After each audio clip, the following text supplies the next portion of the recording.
Oh, hello guys, welcome to the next phase of the project building. All right, so in this phase, this is where we talk about the data wrangling or data pre-processing. All right, so in this phase, we are going to be performing a lot of analysis, a lot of data cleaning. This is the phase where we'll handle outliers, we look at white spaces, we actually look at null values, and a lot of dropping of columns and a lot of things. Okay, so let's get right in. So the next first thing we need to do here is give this a name. Let's call it data wrangling or session. So it's either you call it data wrangling or you call it data preprocessing, whichever works. So the next thing we do is let's go ahead and call our data set.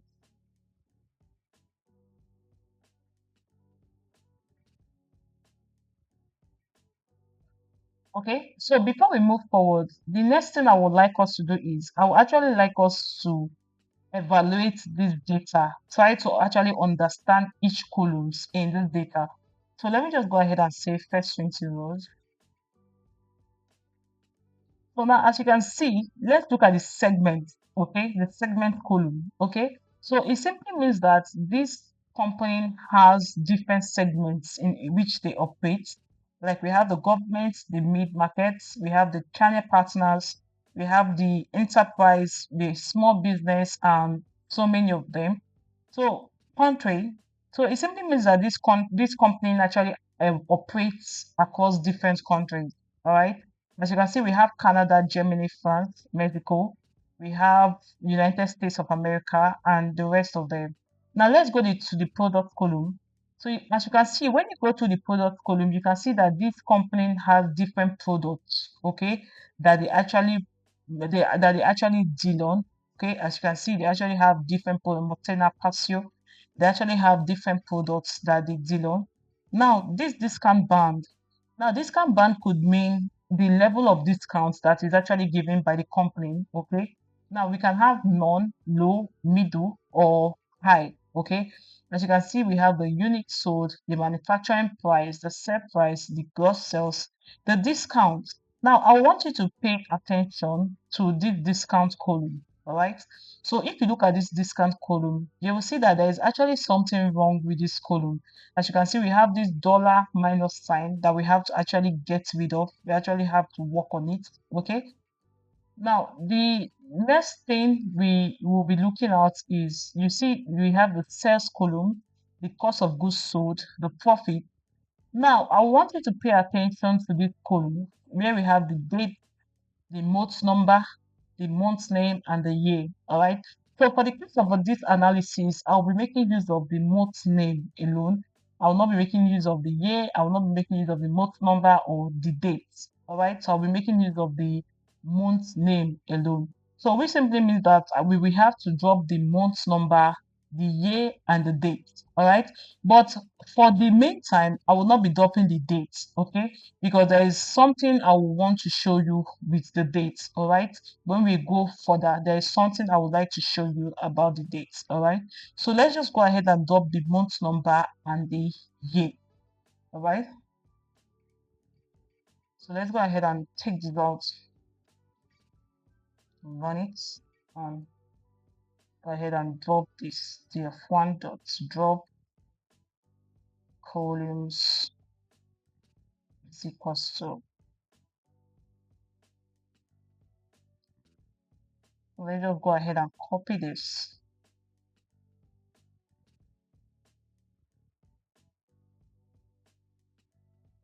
Then we have the year. Okay, or we have in place is equals to 2. Let's go ahead and run this. Okay, so as you can see, we have actually dropped the columns. Okay, so I always like adding comments to my code to actually make it more explanatory. So let's just go ahead and say dropping columns. Okay, let's just say dropping months number and year volumes from the data frame. Okay, so let's go ahead and confirm if we have actually successfully dropped the columns. So let's go ahead and say confirming if we have if we have dropped columns. Okay, so what we have to do here is go ahead and call df. Let's just say print df1. So let's go ahead and run this. So let's just say df1.head. So we can go ahead and see what actually we. So let's go ahead and scroll down. So as you can see, we have successfully dropped the column. All right, we have successfully dropped the month number and the year columns. Okay. Now the next thing I would like us to look at is I would like us to check for white spaces. All right, that is what we call white spaces in Python. Now let's go ahead and visualize the columns so you understand what I'm talking about more.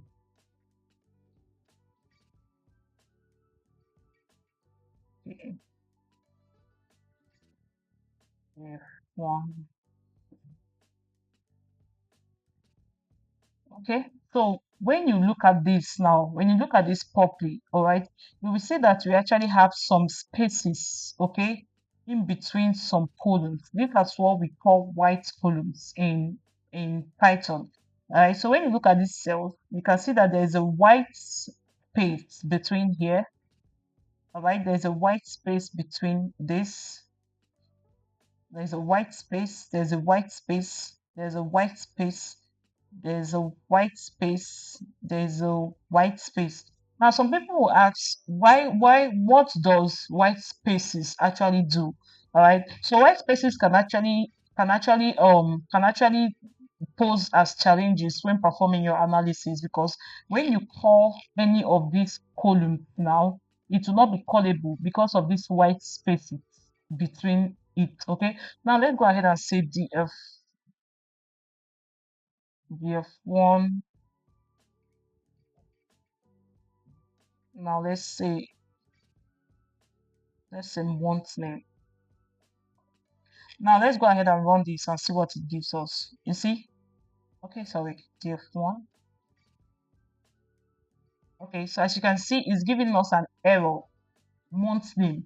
It's simply showing us that the month name is not actually in this data frame, which simply means that because of this white space here, okay, we can't actually call this column. All right. So what we have to do is we have to actually get rid of the white spaces. And how do we get rid of the white spaces? We get rid of the white spaces using strip. There's a method called dot tree. So this is how we actually use dot tree to actually get rid of white columns. All right, to do that, let's simply say df1 dot columns. Okay, equals to df1 dot volumes dot str dot strip. Okay. Oh, let's go ahead and run this. Okay. So let's add a tag here. Let's call this stripping of white spaces from column. So let's go ahead and check if we have successfully removed the white columns. So let's call this checking results. So let's call this df1. All right, dot columns.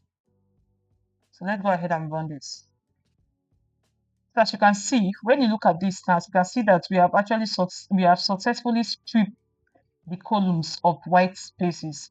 Like for example, now when you look at the cells, as you can see, there were white spaces between the cells. All right. So when you look at it, you'll find out that there are no more white spaces between the cells. All right. So we are now let's go ahead and perform the same. Let's go ahead and call F1 and see if it is now callable. month name. So let's go ahead and run this. As you can see now, it is now callable because there are no more white spaces in between these columns, right? In between the column, all right? So this is actually what how white spaces can actually pose as a challenge when performing your analysis, all right? Now the next thing we are going to be looking at is we are going to be looking at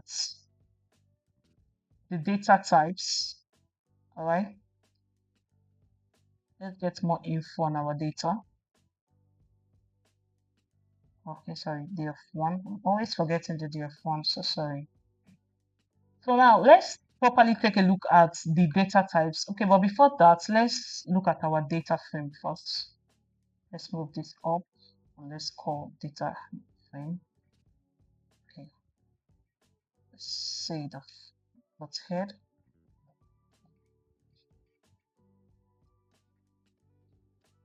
Now, what I would like us to look at is let's look at the data sets clearly now. All right.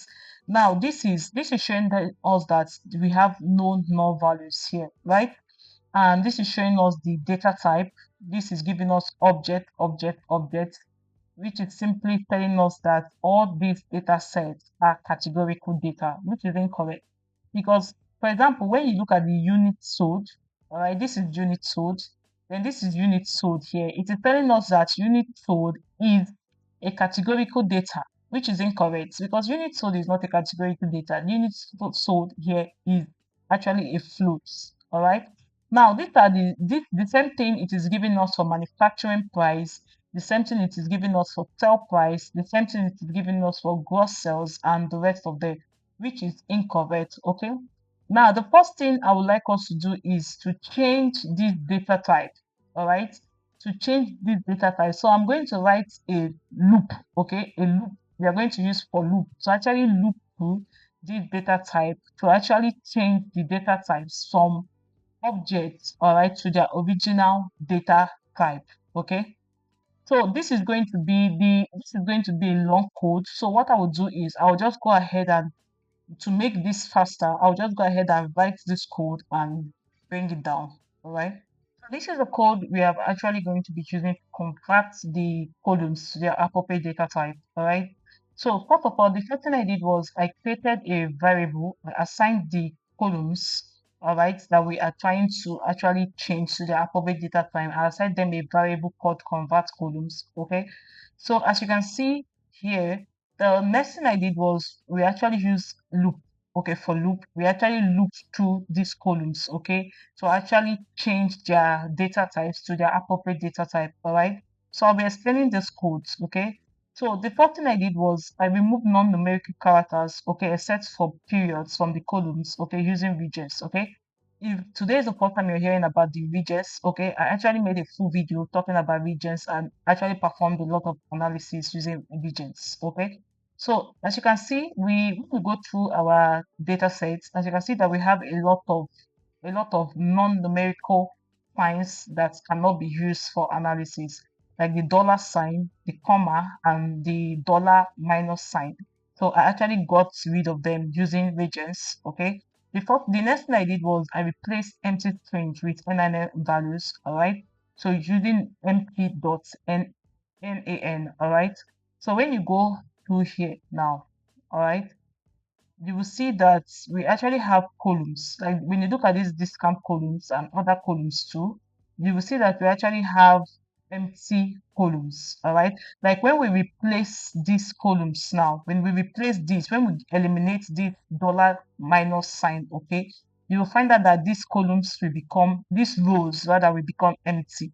All right. Because when I use the regions to eliminate all non-numerical characters, all this will be eliminated, all right, and automatically these rows will become empty and any other rows that are like this now will become empty, or any other rows that doesn't have any numerical figures will become empty.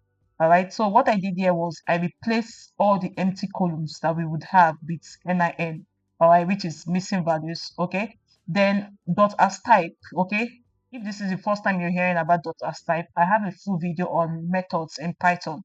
where I talked about different methods, and I actually talked about dot as type, okay, and I gave a full and I worked on a full project using dot as type. So you can actually go through that video, all right. So basically, dot as type is the method actually using converting data type from one data from converting data from one data type to the other, all right. So now we are going to be converting this this categorical column now to float. All right. So let's go ahead and run this. Okay. We have to run this first. Then let's go ahead and run this. Okay. So we have successfully converted all the columns to their appropriate data types. So let's go ahead and check for the results.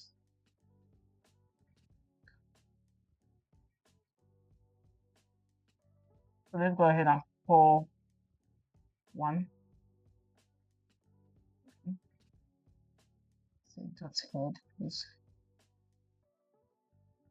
So when you go ahead and run this, so as you can see now that all the when you look at this here, you can see that we have the dollar minus sign, all right. So after getting rid of the dollar minus sign, okay, and replacing it with NIN, okay, as you can see that we are having a NIN here, which simply means missing values, all right, missing values, all right. So now let's go ahead and check for missing values. Remember that in the beginning of the video, okay, when we checked for missing values, we found out that there were no missing values here. All right. But now when we go ahead and check for missing values again, you will find out that we have missing values now at the moment. So let's go ahead and check for missing values.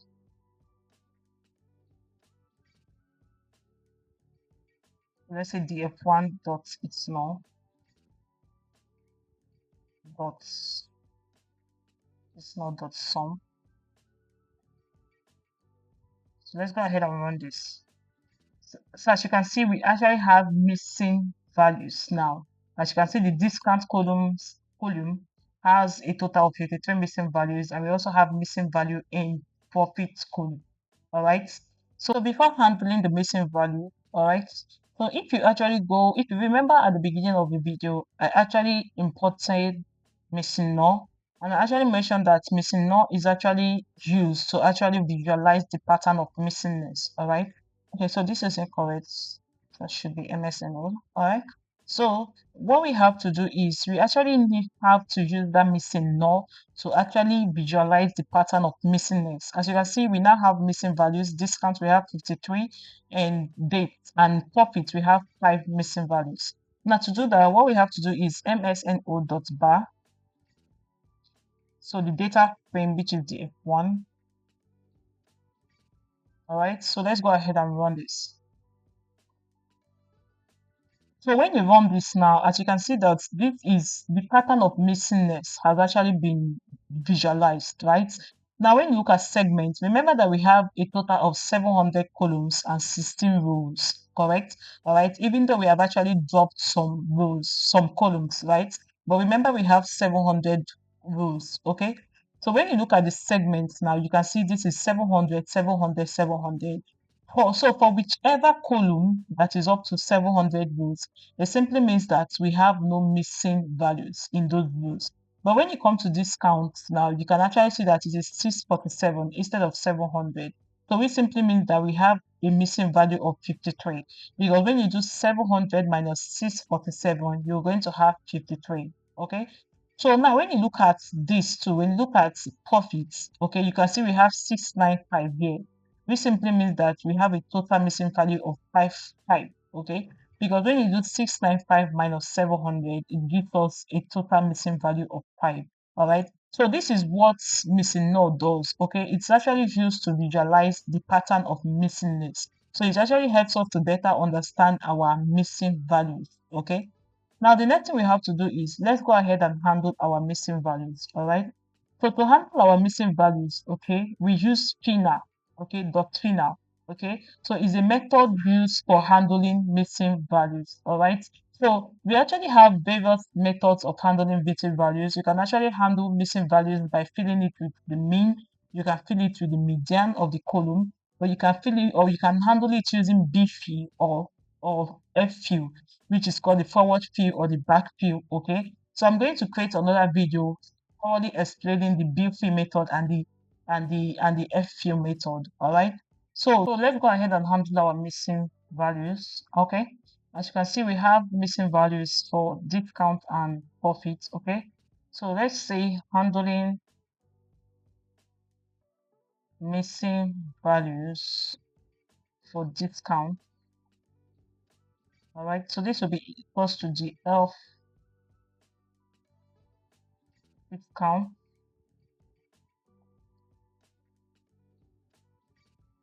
is equals to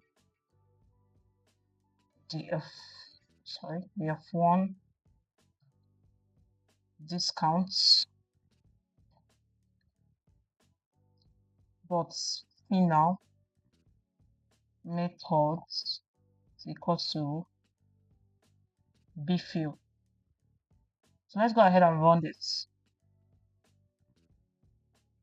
Okay, go ahead and run this. Okay, now let's go ahead and check for results.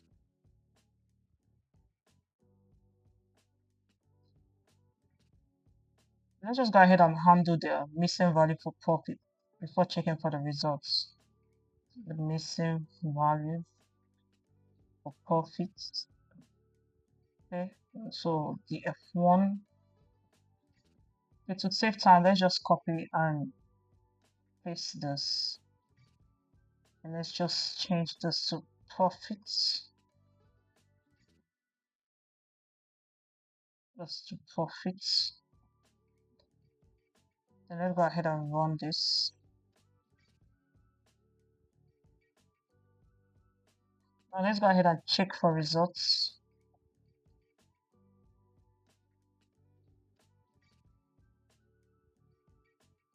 The F1.head. So let's go ahead and run this.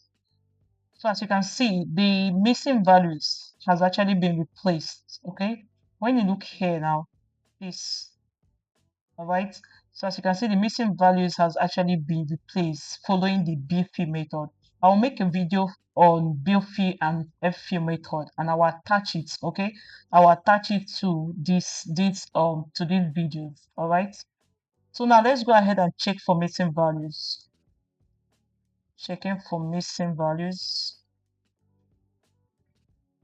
So df dot is null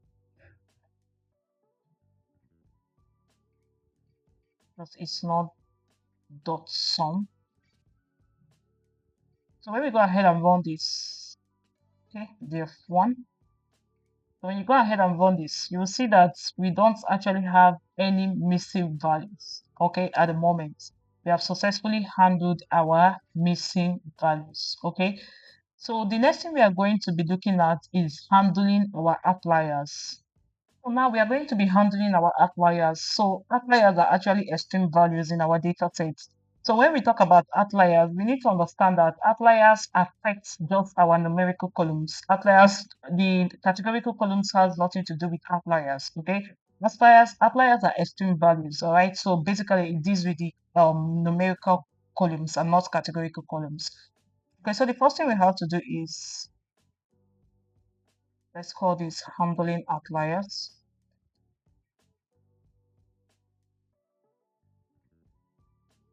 Okay. So to handle our outliers, the first thing we have to do is we have to extract the categorical and the numerical columns. All right. But before we go ahead to extract the categorical and numerical columns, I would like to make a copy of the df1 data frame.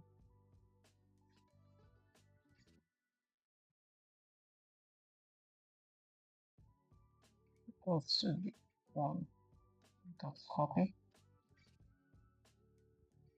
So after we have successfully made a copy of our df1, all right, so the next thing we have to do is go ahead and extract our numerical columns.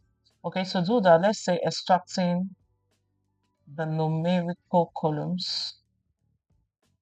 Okay, so let's go ahead and declare a variable. Let's call it numco. Okay, let's say equals to df1 dot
The next thing we have to do is to create a histogram to visualize our numerical columns, okay, in order for us to check for outliers. All right.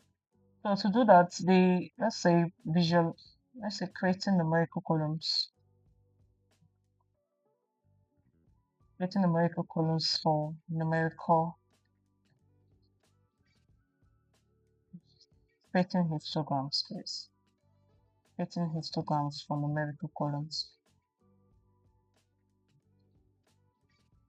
Okay, so the first thing we have to do is import library for visualization.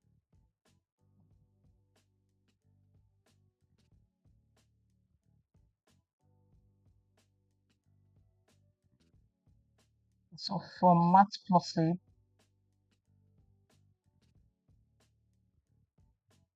import pyplot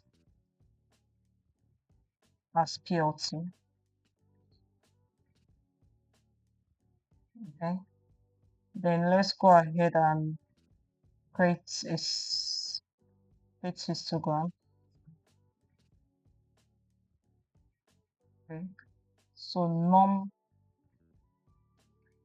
underscore poll dot hist. Okay, beans is equals to 30. Then fifth size, which is the size of the subplots containing, that means the size of the histograms is equals to, let's say, 15 by 10. Okay, then color, let's use sky blue for color. Edge color is equals to, let's use black. Okay, then fill subplot plt dot show. All right, so let's go ahead and run this. Okay, as you can see, we have actually visualized our numerical columns. Okay, so if you actually take a look at some of these columns, you will see that they contain extreme values, they contain outliers. All right, but for the purpose of clarifying this, because I actually like a situation whereby I clarify things, I actually like using IQR 4, actually checking out my outliers. All right, so to calculate our outliers, all right, so what we have to do is this, using IQR. Okay, so I actually made a video where I talked about IQR. All right, so in case you don't actually know what IQR is, you can actually go back to my video. Okay, okay, so let's go ahead and print this. Okay, so when you go ahead and run this now, you will see that we actually have outliers. Okay, now in the unit sold we have 4 outliers, in the gross sales we have 55 outliers, in the discount we have 75 outliers, in the sales we have 53 outliers, in the cost of goods sold we have 36 outliers, and in profit we have 96 outliers. All right, so the next thing we have to do is I want us to create a box plot, okay, that actually visualizes these outliers. Okay, so we can actually better understand our outliers.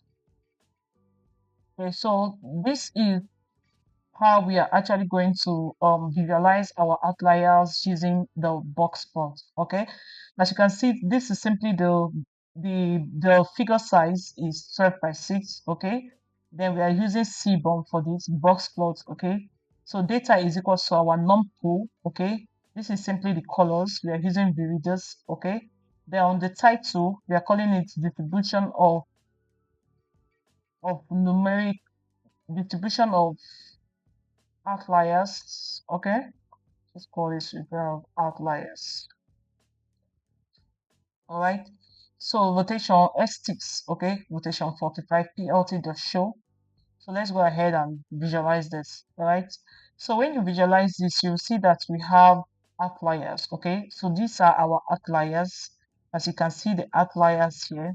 All right, you can see the outliers, you can see the outliers. can see the outliers. Okay, so this is the discounts. Now you can see we have outliers in the discounts. Okay, then the unit sold, we don't have much outliers in the unit sold. Okay, so the unit sold, we just have four outliers. All right, so this is actually how we visualize our outliers using box plots. Okay, so the next thing we are going to do is we are going to be handling our outliers using median. Handle our outliers using the median. So this is the code we are going to be using. Okay, so I'm actually trying to I don't want this video to be too long. Okay, so that is why I'm actually just copying the codes and actually pasting it instead of writing the code from afresh. Okay, so we can actually save time and make sure that this video is not very long. All right, so as you can see, handling outliers using median. Okay, so the first thing we have to do is we calculate the median of our numerical columns. Okay, by using the dot median. All right, so we write a for loop. Okay, to actually loop through, okay, these the various columns, okay, the various numerical columns, okay, to actually handle the outliers. All right, so once we go ahead and run this, okay, we have successfully handled our outliers. All right, so the next thing we have to do is confirming results. Okay,